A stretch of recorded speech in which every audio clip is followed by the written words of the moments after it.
भारतीयों ने कुंभ में स्नान किया और जो तत्व बोला करते थे कुंभ को लेकर अनायास कुछ भी, लेकिन आज पूरे वर्ल्ड के अंदर संदेश गया। तो एक संस्कृति मंत्री के रूप में आप क्या कहेंगे?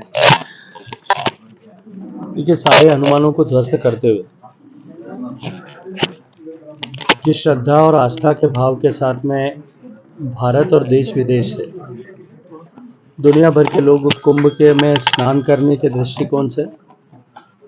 कुंभ के समय में होने वाले विभिन्न आयोजनों में शरीक होने के दृष्टिकोण से, और दुनिया भर के अनेक लोग कुंभ के प्रबंधन और इस तरह के मानव एकत्रीकरण, इतने बड़े मानव एकत्रीकरण के लिए, व्यवस्थाओं को देखने के लिए जो जैसी रुचि रखता था, जैसा भावना रखता था, उस भावना के अनुरूप कुंभ में आए।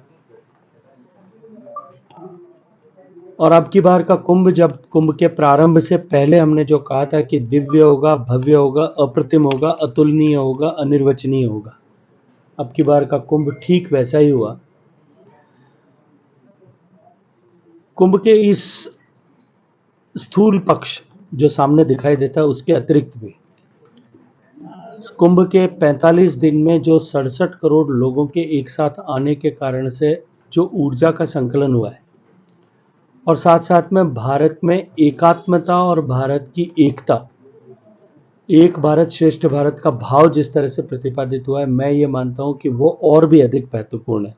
कुंभ का पुण्य, कुंभ का धार्मिक पक्ष, कुंभ का आस्था भाव एक तरफ है,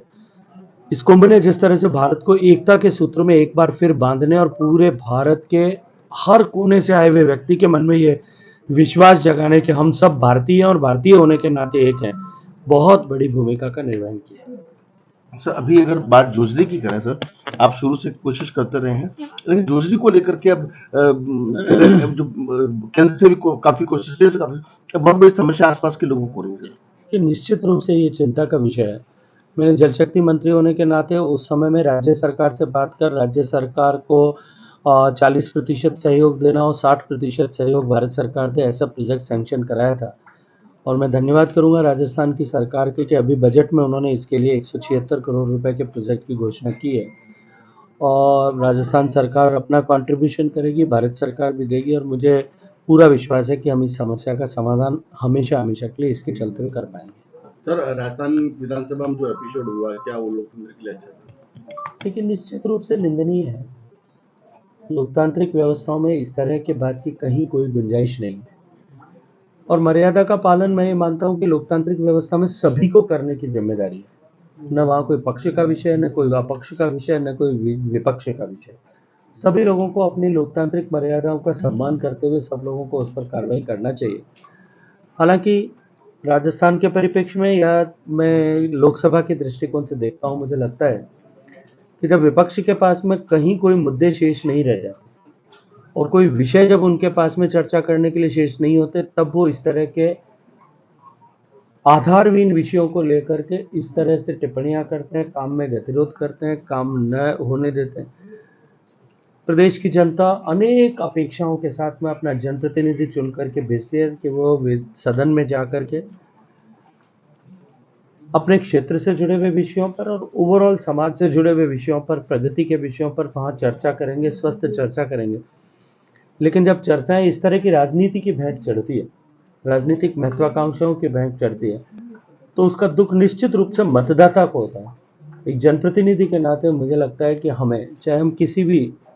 पाले में खड़े हों, जैसा मैंने कहा पक्ष अपक्ष और विपक्ष चाहे किसी भी पाले में खड़े हों,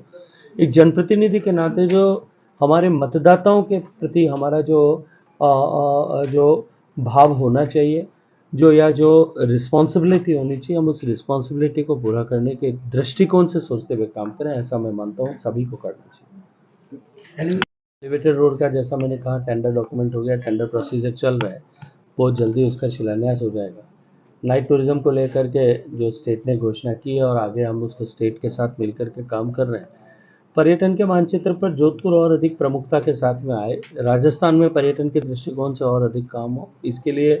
राजस्थान सरकार से मिलने वाले हर प्रस्ताव पे सकारात्मक रूप से भारत सरकार का पर्यटन मंत्रालय विचार करेगा।